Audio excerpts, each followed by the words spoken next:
lot of research has shown that these folks are likely to fail at managing their health on their own. So Humana is saying obviously their interests are completely aligned with their patients. The healthier the patient, that helps kind of all boats rise. But research, it was giving us a lot of this feedback, and we were asking the question, well, what would that look like? Like, how can I get the right information to Daniel Burstein, for example, to manage his care at a point in time that's going to matter for him? Or how can I work with Daniel's physician to do the same thing? And so we asked our customers. We went out, we did a multi-city kind of roadshow to literally connect with a variety of different people from a variety of different walks of life. We filmed them, we sat down, we asked them questions a lot like you're doing today, and shared the feedback that we heard with not just with the small team, but with the broader organization as well.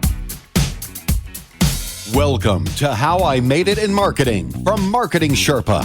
We scour pitches from hundreds of creative leaders and uncover specific examples. Not just trending ideas or buzzword-laden schmaltz. Real-world examples to help you transform yourself as a marketer.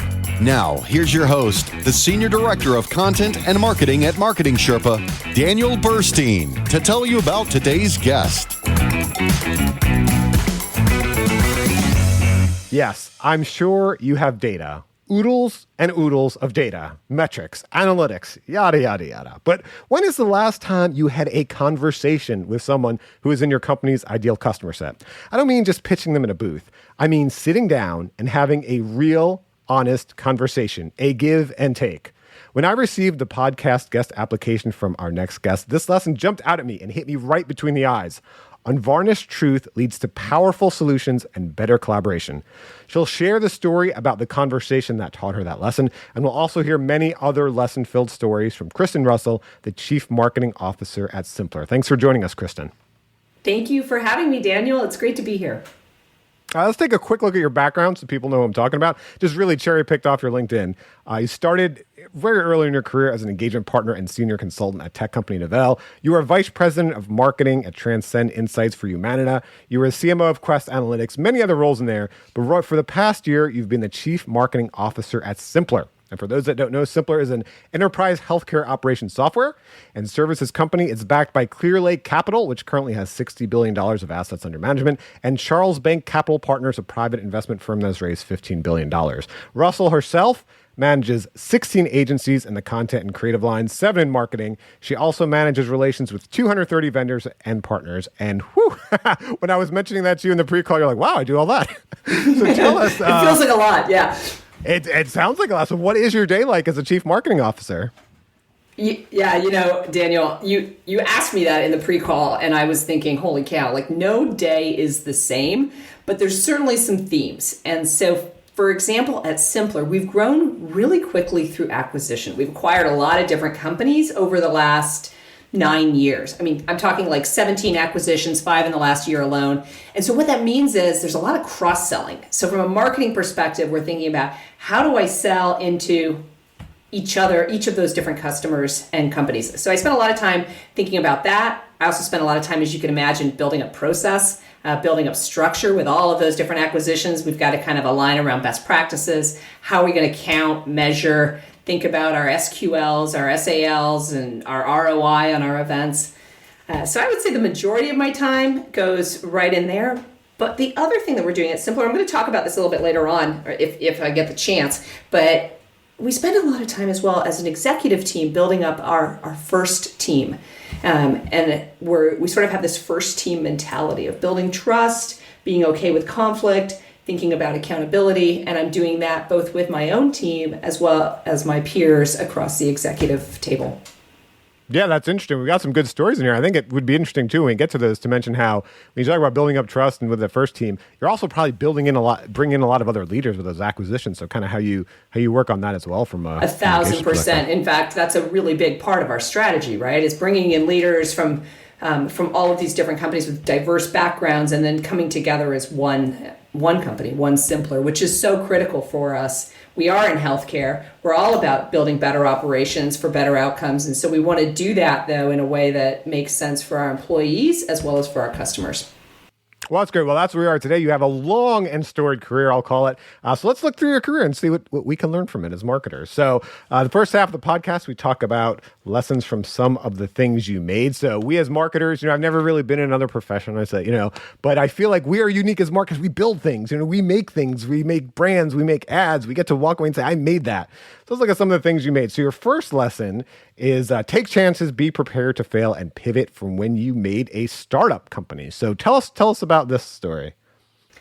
Yeah, so this story is all about a company called Anacron, and I'm living in the Netherlands at the time, which is a whole other story in and of itself. I'm an expat working for a consulting company in Amsterdam, and the market's ripe. It's a really cool opportunity. There's a lot of opportunities, a lot of growth happening. It's a super late 90s, and companies are getting funded. Technologies, we're applying it everywhere. I've got this background in consulting with financial consulting, so I've seen a lot about what's happening in the financial industry and think, wouldn't it be great if we could start a company that's sort of something around financial invoicing?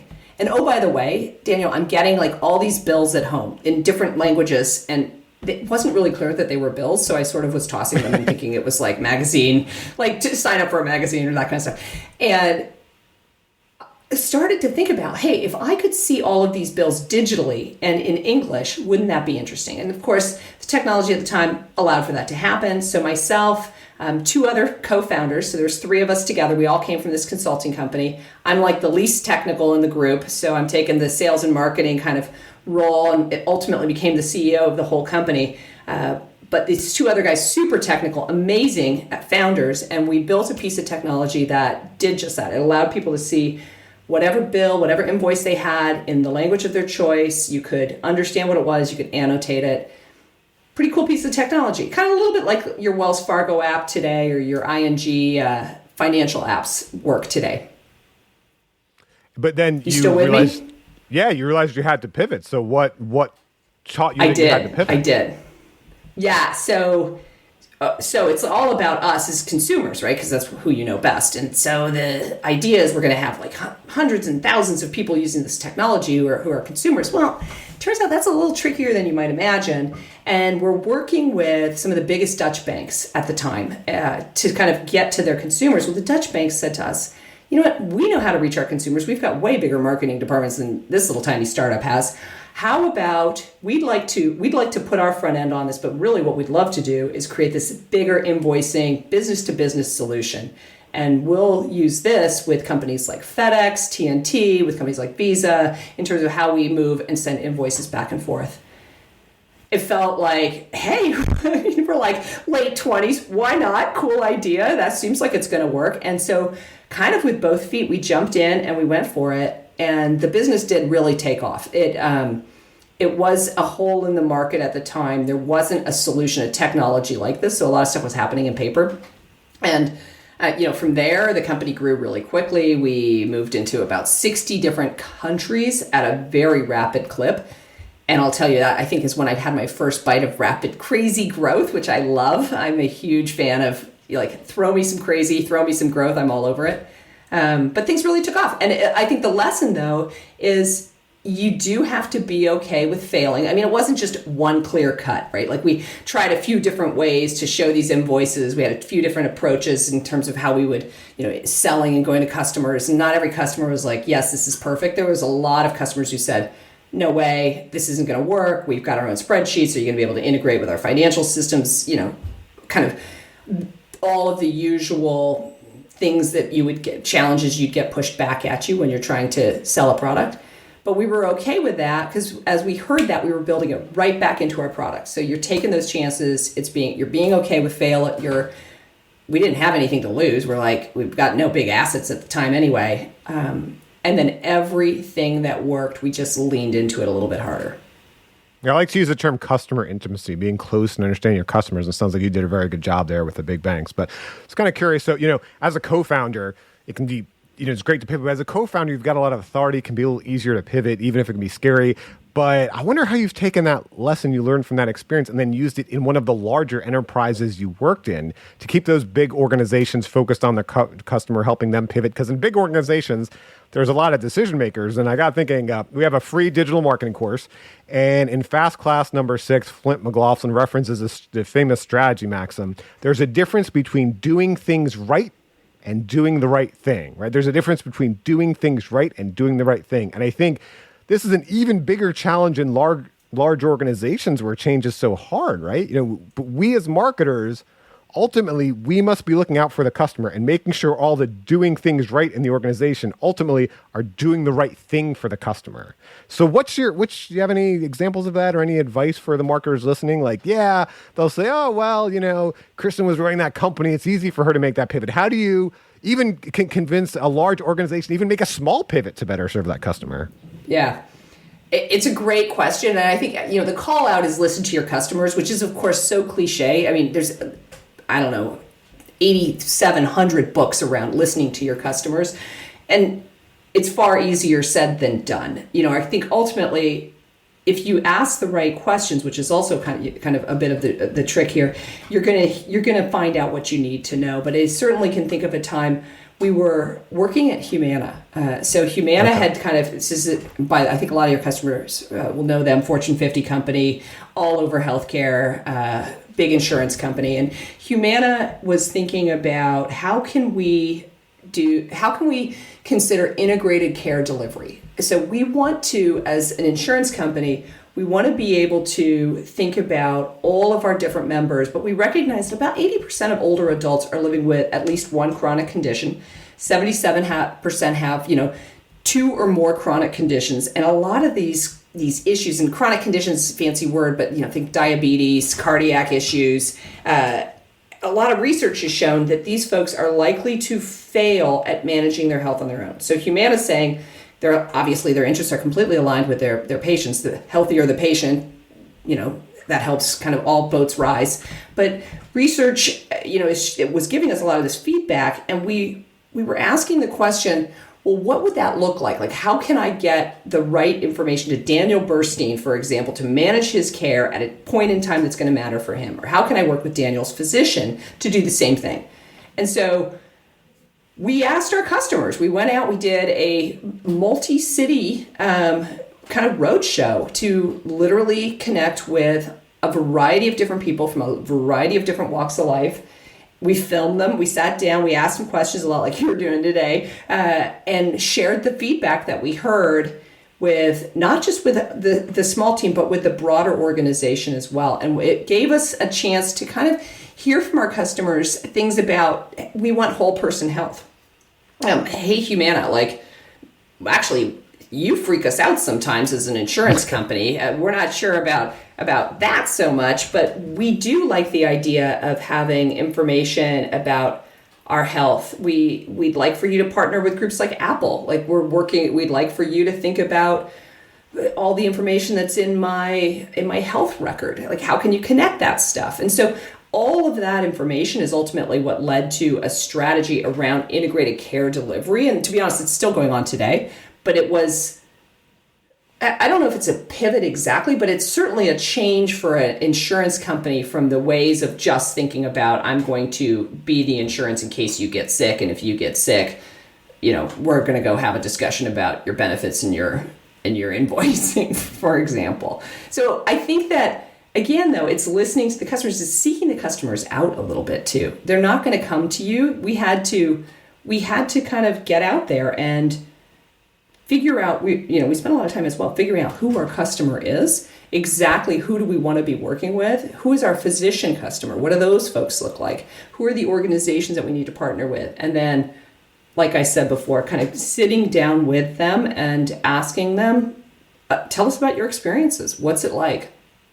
Well, and so take me into that meeting room or the boardroom, though. Were you able to use that customer intelligence and that customer wisdom to actually change things and pull things forward? Because in my experience, we're going not just picking on Humana. Any big company, that's been around for any amount of time, there's some calcification there, right? Change is difficult. Change does not want to happen. You have to push that change to happen. There's going to be people in departments who have done things a certain way for a certain amount of years, and it's in their benefit to keep doing those. So can you maybe take me to, was there a discussion or some specific time where, you were up against trying to push this change, and then you're like, hey, I have this direct customer intelligence that shows us why we should do this? Yeah, 1,000%. You hit the nail on the head. So I think there is a reluctance to change in a lot of organizations, and there's rightfully so. It means figuring out new processes, figuring out new ways of thinking about things. It's expensive in many cases. It means new technology, hiring different people. I think the only way that we could approach a situation like that, and again, this is a little bit of kind of coming from my own background of, I like to go back to the data, and I like to look at what is the data telling us. And if the data is customer verbatims, or if the data is studies, whatever the case may be, you're going to find trends in that data. And in this case, we shared those customer verbatims. We took pictures of the people. We shared their stories. We highlighted the nuggets. We did a lot of work around the communication of what we were learning as well along the path. We were keeping the executives kind of along with us. We didn't go in a dark hole and come back 1 year later with, hey, here's everything we've learned. We had regular report outs, regular ways of connecting as well our executives with this team. Video was another really useful way that we were able to take the stories, shrink them down into sort of bite-sized, maybe 2-minute, 3-minute nuggets that we would share with the executive team that really spoke to some of the bigger trends that we were getting from the field. And that's a great example, too, of as a marketer, bringing your colleagues along in whatever other different department on the journey. Because, sometimes we'll hear from people in our audience, they're so frustrated, like they want to do this thing, but why do these morons just not understand this thing I want to do, right? But the problem is, like, you probably went on a journey to get to where that was. When I think of anything in my personal life, even that I came to understand, I didn't instantly understand it usually. I went on that journey. So I love, if you're not doing this in a silo or in a vacuum, if you're kind of taking the organization, others in the organization along with you as you discover it, that by the time you get to the end of that journey, they're probably more likely to kind of at least have an understanding of what you're talking about. You're right. It's hard, and to be honest, it's hard. It takes time, right? And I think, in fact, it's interesting. I recently had a conversation with somebody in our marketing team talking about how much time we're spending reporting out to the rest of the organization, sharing with the rest of the organization, and particularly in a time of change or when you are doing new things, I think it's more important than ever, because you do not want to sort of have this great charge, head off into kind of the forest, and then look behind you and there's no one there. That's kind of the worst case scenario. So you definitely want to make sure that you got the team with you. That's a very visual metaphor. I can see you're running along. You get there, we made it, and you turn around and no one's there. Yeah, oops. That's great. That's great. All right, let's talk about something more personal, more in like your career itself, not about a company. So one of the lessons you mentioned is walk your own path. So like I was saying in the pre-interview, we were talking, hey, it's a good lesson. We probably have heard this before, but what I really like, it will really kind of hit home for it, is your personal story, how you've walked your own path in your career. So tell us about that. Yeah, so it's a couple different areas. I mean, and I it's probably not that unique. I am absolutely a working mom. I've got 3 amazing daughters, and any mom is going to tell you, their kids are the most amazing, smartest, brilliant, blah, blah, blah, and I'm no different than that. But throughout my journey, I think I've had to make decisions, do things maybe a little bit kind of my own way. And I think my guidance, I bring up the working mom thing, because when I talk to my girls and they ask me like, hey mom, like how should I think about this? And everybody else is wearing, this kind of outfit and I want to do something different. It's all about figuring out what's the right thing for you at that moment. And for me, for example, I had this whole career planned around ultimately doing an MBA. I thought I was going to work in international finance. Maybe London, New York. I kind of, you've got this vision for yourself. This is after I decided I didn't want to be a bureaucrat, by the way, which was my first foray. And again, another story. But I'm thinking I'm gonna do this international finance, and I go off and I do an MBA in international finance. So I don't have an MBA in marketing. It's actually more on the financial side of things. And it's international. And so as well, I mean, you're working with teams of folks that kind of mirror a variety of different groups. And I think as you're doing that type of work, there's a lot of points where people are going to challenge you on, hey, come and join us, do it like us, be like us. And it's consistently bringing things back to the center and saying, no, I got to do this. I got to do this my way. I want to make the decision. I want to kind of make the story, whatever. It's going to fit with my journey in a way that's going to make sense for me. So ultimately, kind of, that's my lesson is, walk your own path. So the old Paul Anka, Frank Sinatra, Elvis Presley, I did it my way song. Is that what you sing at the end of your career? I did it my way. A little bit. Yeah, a little bit. Like, I think particularly for women, a lot of times people challenge you. And I know I have a lot of colleagues who will back down from that. They'll be like, yeah, you know what? Okay, you're right. We'll try it the other way. But ultimately, I think you're going to find the best results are when you take the chance, when you jump in with both feet and you go for it.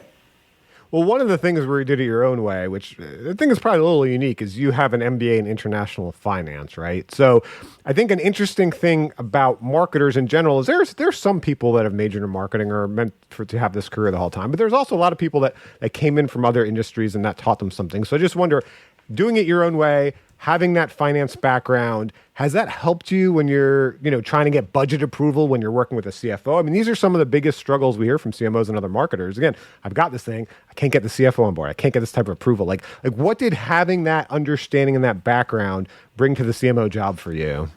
Yeah, it's funny you bring up the financial aspect. So I do feel like I've always gotten along particularly well with my CFOs, and maybe it's because our interests are completely aligned. As shareholders in the business, we both want what's best for the business. But I think it's being able to help the financial team understand. Yeah, I'm going to spend, but I'm going to spend in a way that's aligned with our ROI. I'm going to spend in a way that's going to help. And to be honest, I'm going to show you how this spending aligns with ROIs. And I'm going to hold the teams accountable to do that. And I think that generally speaking, CFOs appreciate that. But let me get more specific, because one of the things that we're doing right now, and there's a lot of testing and learning that goes on in marketing, and I've heard your podcasts and a lot of the folks that you have on these podcasts talk a lot about that. We're going to test, we're going to learn, we're going to try some new things. And with my background, in particular from a finance perspective, I am constantly looking at how can I speak to the value that this marketing is bringing us, that the dollars that we're spending in this marketing event, project, collateral, kind of insert X, that they're translating to what? And I try pretty hard with my teams to think about that, to think about the outcomes. And I think ultimately, obviously, finance appreciates that, but it's not just finance. Your CEO, your IT team, ultimately, if you're asking for more budget, it's coming from somewhere. It's coming from a product team or an engineering team. So they've all kind of got to be on board to understand, yeah, if I fund this project, this extra event that marketing wants to do, what are we going to get out of it? And so we've started looking at the ROI across the board. But for example, with events, we've started to say, hey, can we estimate how much what we call revenue in the room we're going to need to make this event successful? And it's not necessarily revenue, it might be bookings, for example. But like if I'm going to have an event, I need this revenue in the room concept. I need a certain amount of people to show up. This is, of course, as well, but Daniel, all B2B. But I need a certain amount of people that are going to show up with an intent to purchase. And generally, we think it's got to be about 10x whatever our cost is. Now, ultimately, that'll kind of trickle down to maybe a 3x ROI in terms of who actually buys and closes deals. But it's certainly something that we're starting to hold our sales teams and our marketing teams accountable towards. That's a good one. I kind of want to ask a little more about that, Naveen, because when you talk about this walk your own path, the kind of thing I get thinking about is, well, how do you apply that to your customers? So you say like, look, I'm going to do things my way in my career, right? That's a great attitude. But then you got to realize then we put on the marketer hat on and we're like, hey, we expect our marketers, our customers to take a certain path. We call them funnels, right? I've written definitely marketing 101 posts before about, what is a funnel? How does a funnel work, right? But customers really, like, some of them may take that happy path, but there's so many ways now that our customers can get to us, right? They can walk their own path. So how do you kind of, knowing that, you as a human being have done that in your career, how do you look at your customers and what do you do to help understand the path that they're taking to get to your products and services? So I'm really glad you brought this up, because I think that probably one of the biggest pitfalls from a marketing perspective is to just assume that our customers are these beautiful personas that we write up in PowerPoint slides or whatever and sort of post on pictures around in the old days around the office. We are so far from two-dimensional beings, and I think of myself and a lot of the marketers who are listening on this podcast. We get marketed to every day, and yep. I gotta believe I'm on someone's poster board as like your ideal, like this is what your CMO is going to look like. She seems bossy and she wants to walk her own way and But ultimately, we're so much more than that. I think to recognize that quickly is incredibly important. And then again, this is where a lot of that testing and learning is going to come from. We have over the years in a variety of different examples that I can point to, started to think about how do we market to heads of, whatever they are. In my case, it's a lot of heads of nursing or chief information officers from healthcare organizations. And just talking to them about what they're doing between 9 to 5, or thinking you're just going to reach them kind of in the typical trade magazines where they seem to sit, doesn't necessarily make a lot of sense anymore. I mean, people are doing all kinds of stuff on their computers, but I'm sure people, while they're listening to this, are out like searching and looking at their New York Times articles or looking at their Instagram. And so recognizing that three-dimensional aspect to our customers and thinking about all of the different places they might be. One, I think it helps us find our customers more effectively, and I also think it helps us tailor the messaging work, the storytelling, the ways that we're basically sharing the value of our products with them in a much more defined way that's ultimately going to resonate more strongly with their personality and who they are as an individual. I mean, I love what you say, because we got to realize they're humans. They're not just lying in a database or in an automation platform, right? They're actually other human beings on the other side of all of what we're doing. Let's talk about you as a human being, because I think this was interesting how you try to power yourself in your career. You say, take care of yourself, which I think is a lesson all of our moms taught us, right? But how do you live this lesson, take care of yourself? I think about the balance of mental and physical health is so important. And for me, that means finding that balance. So I actually have to carve out time in my day to just exercise. And I'm a much nicer person if I exercise. So that also helps, because it definitely encourages my family. There's like a double-edged sword here where my family's like, hey, Mom, go exercise. But I will tell you, I'm pretty passionate about finding time to do those workouts. And it just helps on so many levels. Gives me time to think about my strategy, clear my head for the day, be ready to take on whatever's going to get thrown my way, to be honest. I'll fly from like a lot of my trips go West Coast to East Coast. So I'll arrive pretty late at night, getting up pretty early in the morning. And I still want to carve out time in the day to hit the gym early in the morning. It's just kind of who I am. But I also think that ultimately for so many of us, it just gives you a little bit of a balance and a little bit of perspective. Well, I noticed the line on your LinkedIn too. I exercise. A lot of people exercise. You are actually also a spin instructor. You have like a night job or a morning job as a spin instructor, right?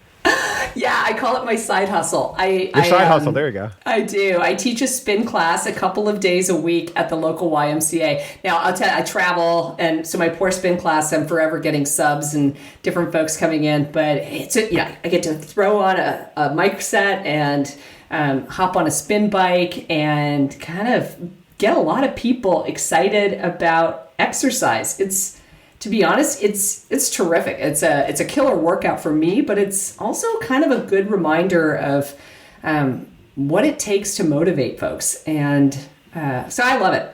I will tell you though, when I did this, the whole reason I started it was a couple years ago, and we were out on New Year's Eve hanging out with the kids. kind of what do you get, what's your resolution for the year? And I just threw this out kind of randomly. I'd had a bad spin class a couple of weeks ago and thought, I could probably do this better. So I'm going to be a spin instructor. I could do that. Yeah. Right? How hard is that? And, leave it to kids to hold you accountable. And they did. A few months later, my daughter's like, Mom, I thought you were going to be a spin instructor. First of all, I couldn't believe that she'd remembered and thought, you know what, maybe I will do that. So I did it. You took a class, and it's a little bit of that lifelong learning and putting yourself out there, taking a class, taking an exam, trying out for a job in an area that's totally different than anything else we do. All of those things, though, are great reminders. I think they keep us fresh and keep us learning, to be honest, because we can get a little comfortable. Has that ever given you any idea for what because it's very close. I mean, what you're doing in general in healthcare marketing is close, but for marketing in general, because when I think of exercise, I think of, you're trying to convince someone to take this action. So kind of as we talked about, Humana or any big organization, getting them to change from one state to another, that's a difficult thing, right? As an organization, but as an individual, that's what conversion is, right? We're saying from not being an email subscriber of us to being an email subscriber, or not downloading this white paper to downloading this white paper.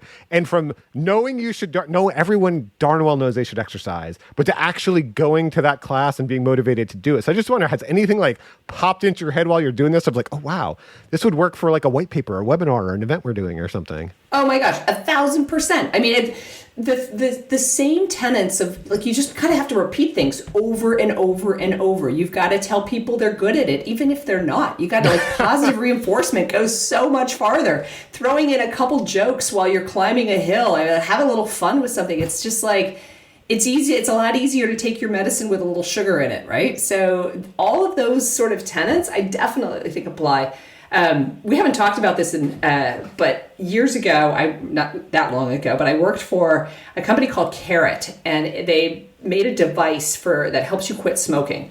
And it literally, if you think about it, it's kind of like the Super Bowl of marketing, because you're basically going to people who smoke and say, okay, I know you smoke, but take this little thing, and it's kind of like a Fitbit that's going to help you quit smoking. Well, a lot of people who smoke don't want to quit, and they know it's not good for you. And so there is absolutely a lot of those lessons that, I just talked about that you sort of do apply from a personal point of view. Now, we had to do a few other things as well. We sort of did have to pivot and change a little bit from going direct to consumer to thinking about how we work with organizations, self-insured employers, and how you change behavior. But absolutely, I think that some of those early tenets around getting passionate with individuals and helping people see what's on the other side can go a long way towards any type of motivational exercise.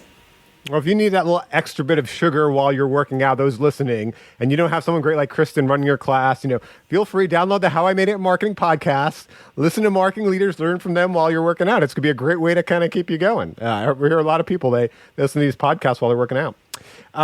So one thing I like about this lesson, we do mental work, your brain is part of your body, right? So even though we're doing mental work, boy, that exercise we get is so important to what we do. So I wonder, as a marketing leader, as a leader in your organization, what do you do for your team to make sure they take care of themselves? Because I was interviewing on the podcast earlier, Lindsay Lindemulder. She's a brand marketing director for Merrill. And one lesson she learned was that mindfulness at work is essential. And she told the story of Merrill's new headquarters. And now, for example, it has outdoor working spaces employees can utilize during warmer weather. Merrill's an outdoor gear company, but sometimes they'll have outdoor meetings. They'll be out in the rain in their Merrill rain jackets, or they'll have meetings in the snow around fire pits. So they really, kind of have thought through hey, how can we bring this to our team? So I wonder, I assume you don't have, meetings outside in rain jackets, but is there anything you do with your team as a leader to kind of have them live this lesson as well to take care of themselves? We recently at Simpler have moved to a completely virtual office. So we have all of our employees, our 2,000 employees, are all working from home.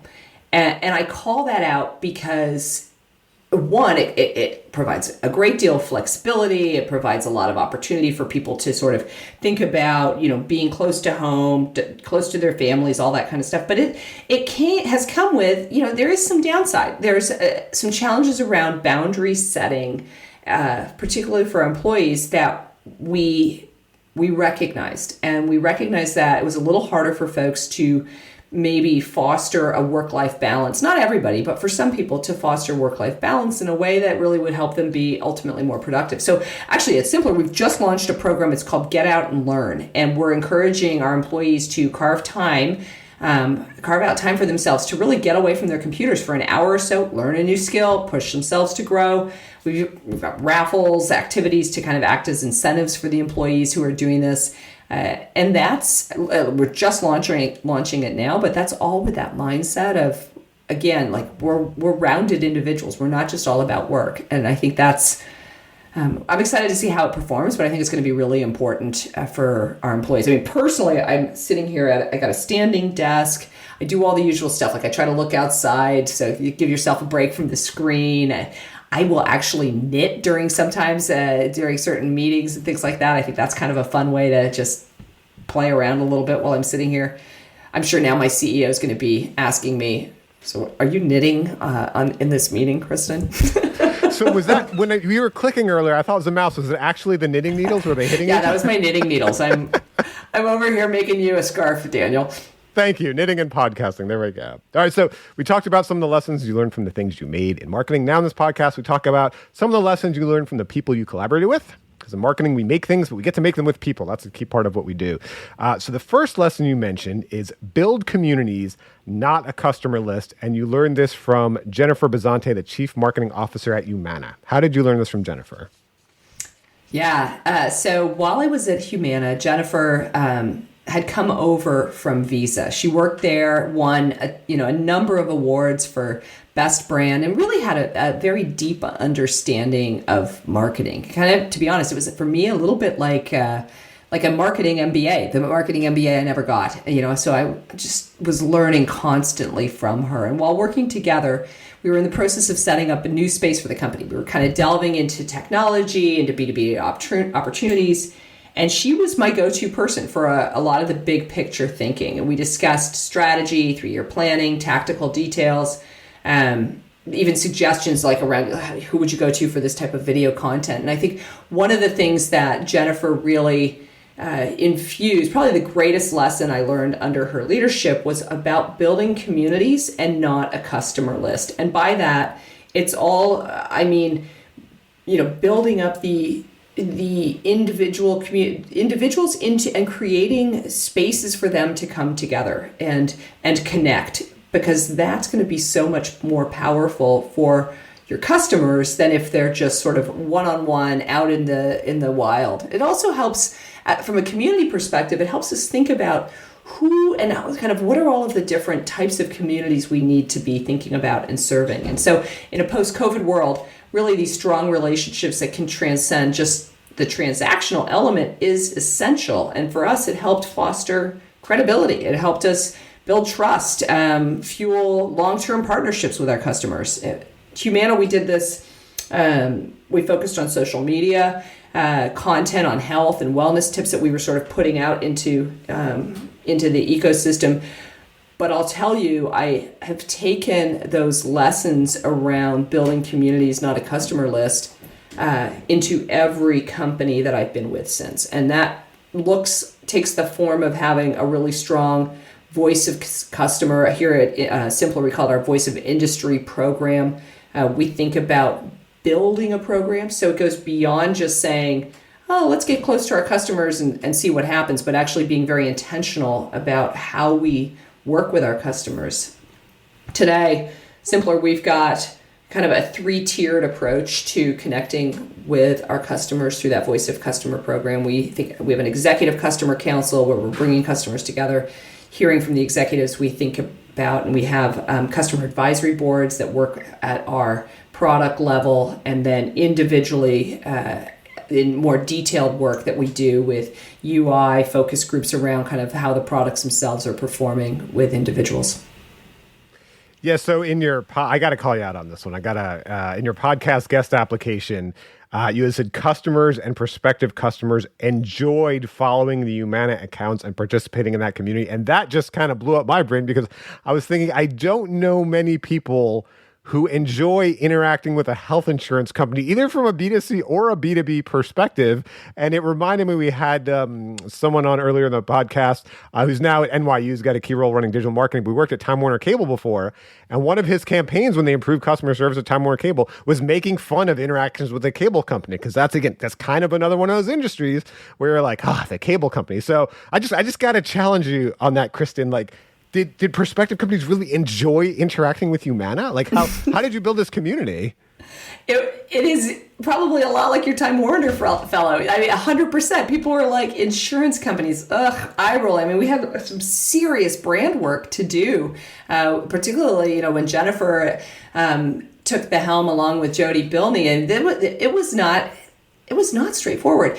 We did a lot of voice of customer. We did a lot of follow me homes. And we learned from our customers that, they didn't like us. They didn't even like the word healthcare. There was all kinds of negative connotations associated with insurance companies and who they were. And in fact, we leaned into that. We leaned into it hard. And you can still see that in advertisements today. Humana's taken, I think it's a really funny approach to sort of just laughing about it and recognizing, okay, so they don't like the traditional old insurance company. So let's be different. Let's think about how we can partner and provide information and provide content. Think about a fresh approach.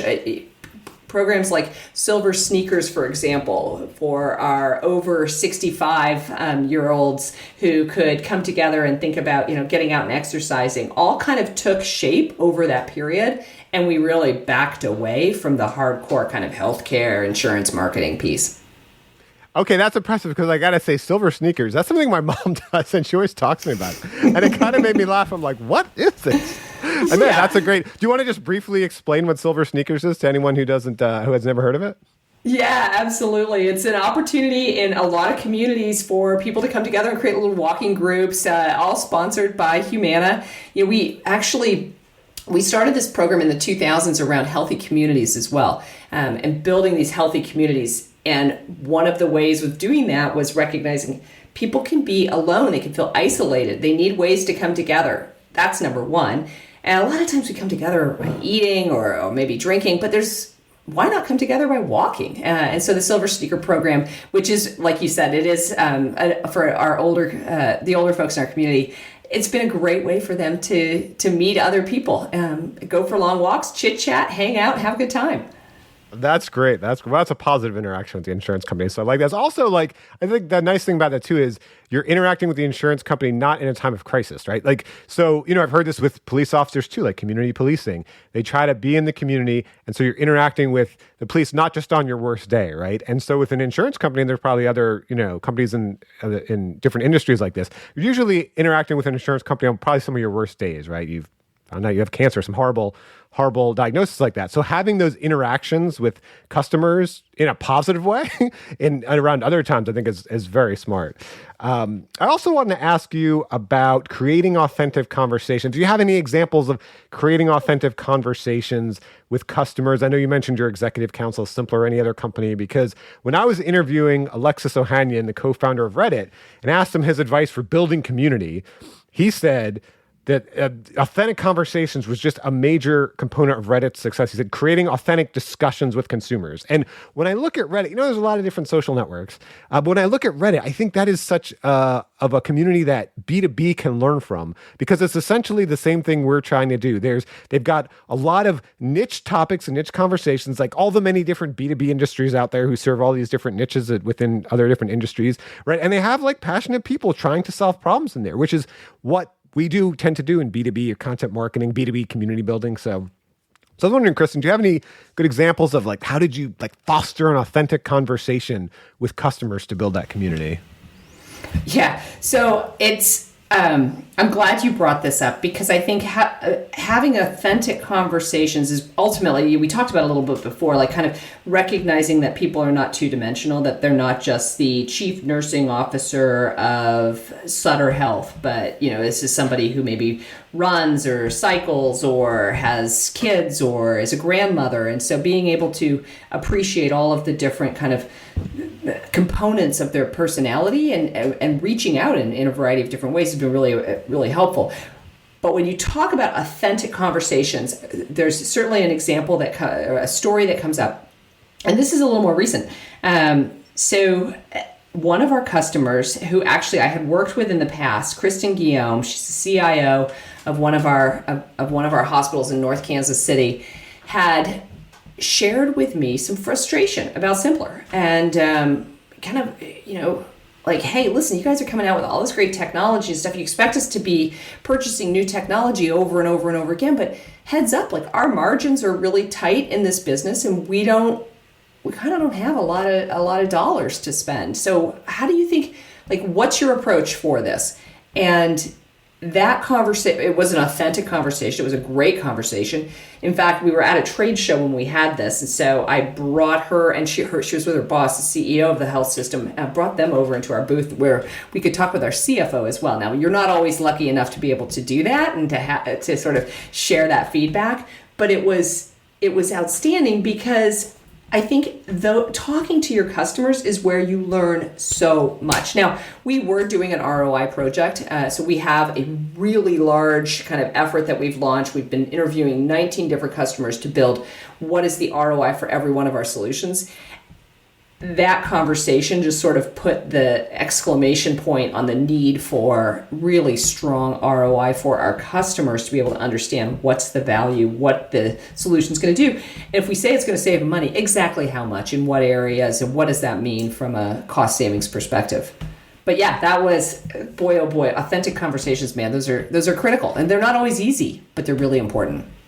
Yeah, so that was the lesson I kind of opened this podcast with. I liked it so much. You mentioned unvarnished truth leads to powerful solutions and better collaboration. And that conversation with, you mentioned Kristen Guillaume. She's the Vice President and Chief Information Officer at North Kansas City Hospital. So I really like something you said there, and I don't want to overlook it, because you said so as part of your marketing, you're telling customers there's an ROI for your product, right? That's what it sounds like, right? Yeah. And so I see so many solutions, I mean, B2B, but even B2C, where they make those general claims, right? It's scalable, it'll make you more efficient, it'll make you more productive or whatever. But I think the challenge as a customer on the other side of that is, who the heck believes that? Like, what software isn't scalable? Where do we not hear that's not reliable? So really kind of bringing home for customers, why should they believe it, and getting to that specificity helps. So tell us a little about this. What are you doing to kind of benchmark that ROI and communicate it more effectively in your marketing? Yeah, so we launched a project last year, just at the end of the year, to build out an ROI for every one of our solutions.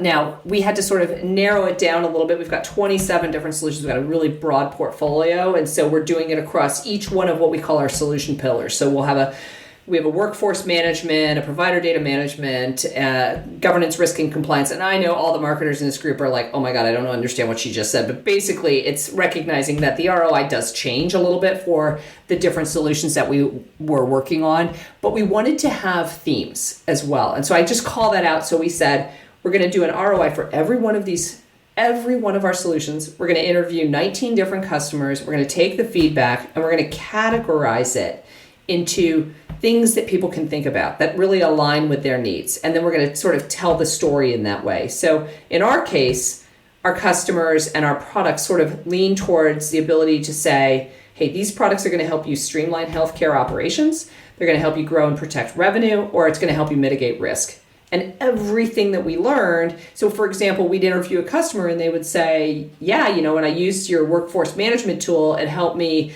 manage my labor and expense and my pay better. And we said, okay, great. Can you tell us about that? We need an exact example. Can you give us an example? Sure. So, here was our pay at this point in time, and we implemented your solution. We saw a 1% reduction in labor expense and premium pay. And so through those different conversations, what we've been able to do is actually get the hard numbers. And it's the hard numbers.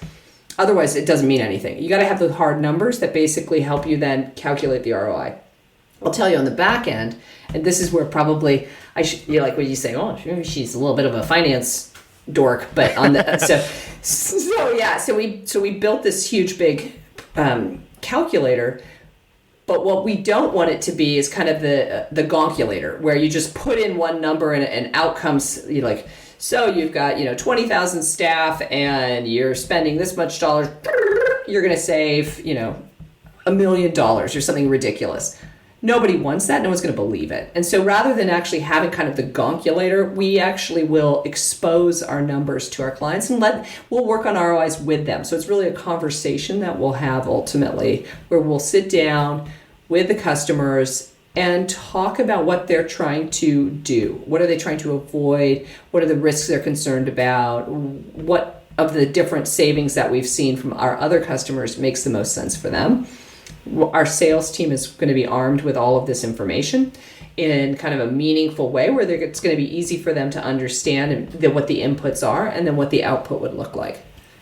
Have you learned anything from these conversations to improve the actual product or service delivery? Because, one thing you mentioned, unvarnished truth leads to powerful solutions and better collaboration. And so, when you're saying this at first, I'm thinking it from a marketer's perspective with the marketer side, like, oh, good, we've got some good ROI numbers for our marketing. We've got some good authentic conversations that we could share through our social media or other content marketing. But it also sounds like there's some really good customer intelligence there. So did you learn anything that could actually improve the end customer experience for the rest of your customers?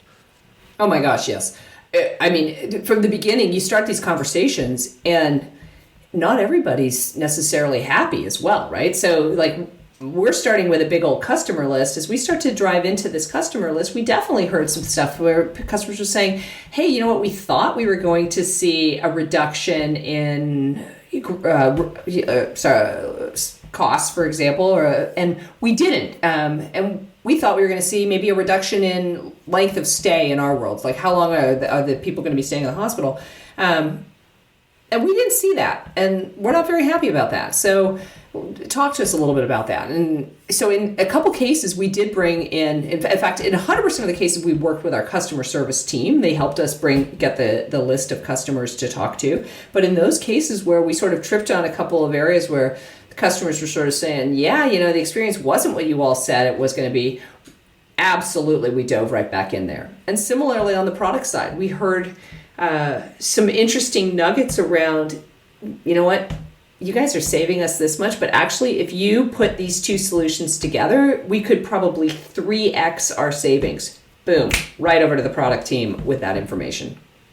That's fantastic. It has been a really great project for us, I would say, kind of across the board.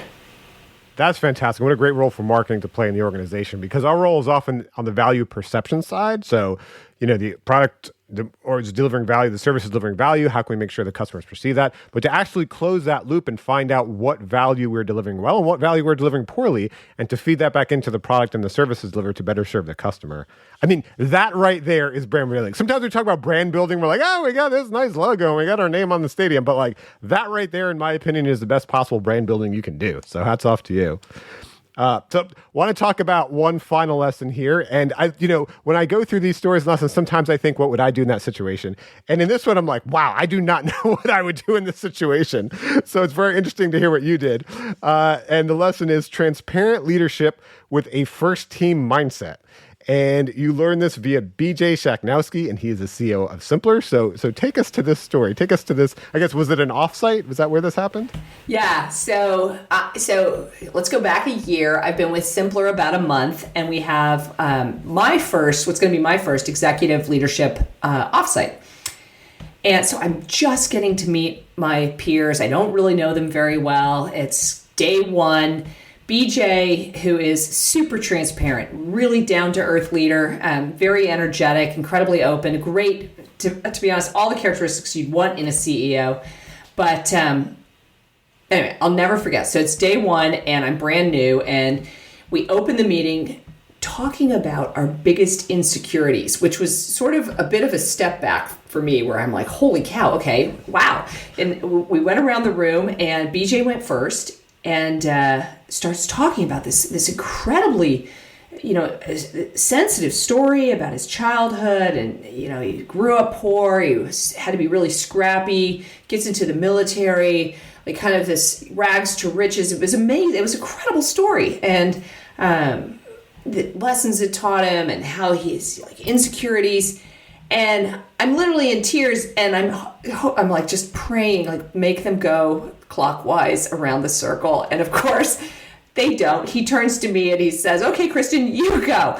Now, I never talked to, at that point anyway, I'd never really talked about my insecurities with a leadership team, like certainly not in the first few weeks. And it was daunting to say the least.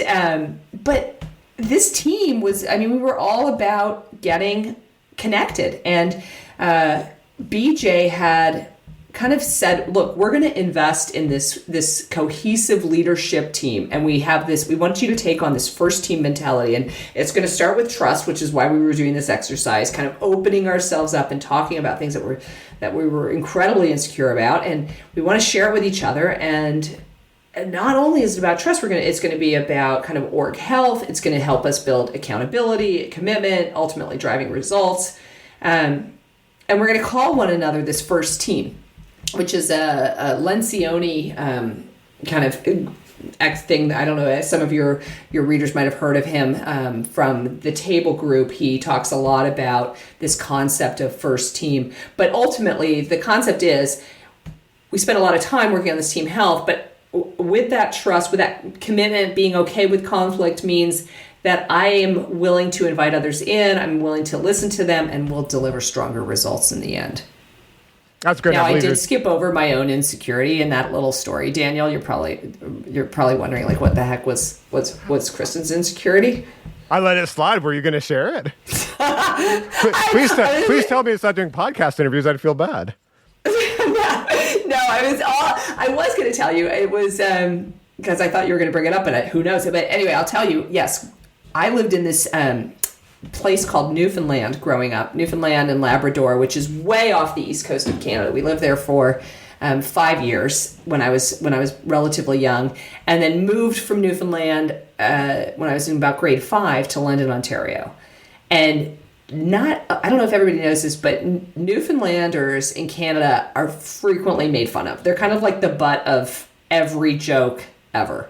The Newfies, right? They're called Newfies? Is that exactly? Yeah. Yep. See, like as a Newfoundlander, I don't really like that joke or that name, but yes, exactly. That's right. So they're called Newfies, and so I'm like day one in school in London, Ontario, and I've got my new outfit on that my mom helped make for me, and I show up and I was immediately labeled as I think I showed up and I probably had too many answers to too many questions too quickly with the teacher, which is never a good move. There's a ton of lessons in that as well.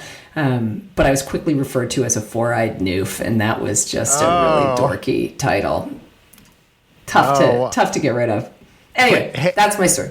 You know what? You braved it. I noticed you're wearing glasses right now. So you braved it, you powered through, and you're like, you know what? I'm going to own this. I love that. That's right. Bright red glasses. It's the way to go.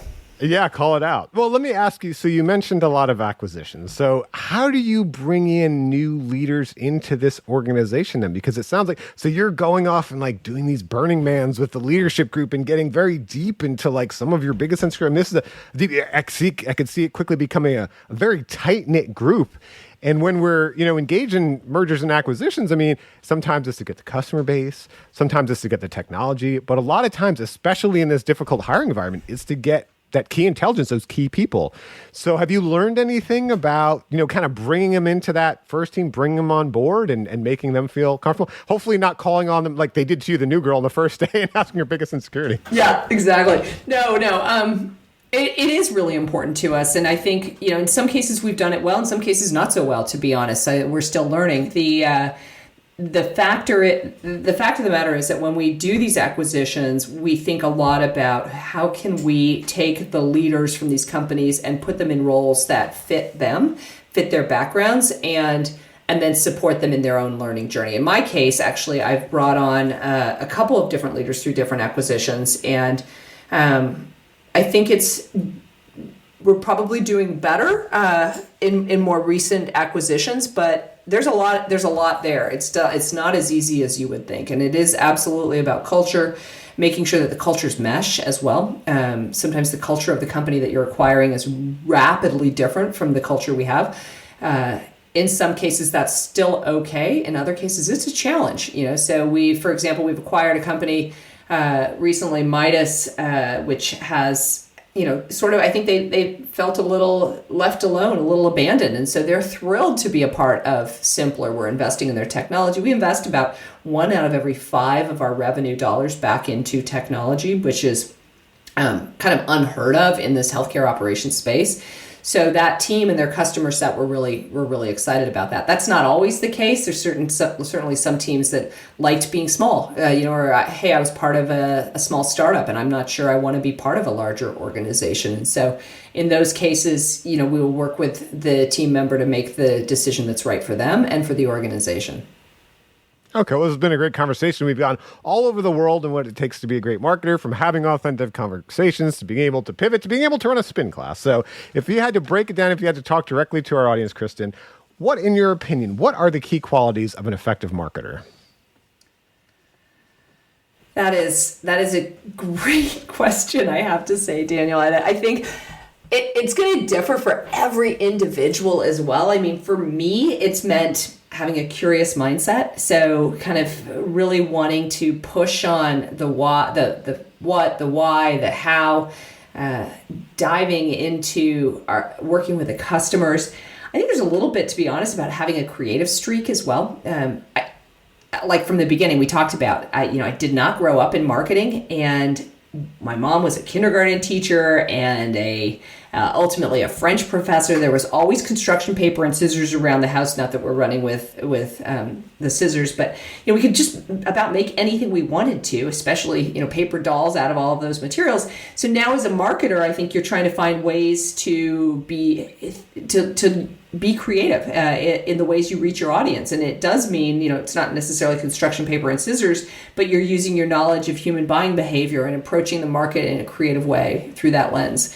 So curious mindset, creative streak, and then a strategic, thoughtful approach. You've got to plan, you've got to be organized, you've got to be aligned with your team, and then you got to execute like hell. Execute like hell. I like that. Well, thanks so much for this conversation, Kristen. I learned so much. You helped fulfill some of my curiosity. It was great, Dan, and it was wonderful to be able to be a guest on your show. But thank you so much for hosting and for sharing a little bit as well about your background. It's terrific what you guys are doing here. I'm really impressed with the entire How I Made It in Marketing series. Awesome. Well, thanks so much for the feedback, and I hope our listeners feel the same way. So thanks to you all for listening. Thank you for joining us for How I Made It in Marketing with Daniel Burstein. Now that you've gotten inspiration for transforming yourself as a marketer, get some ideas for your next marketing campaign from Marketing Sherpa's extensive library of free case studies at marketingsherpa.com. That's marketingsherpa.com.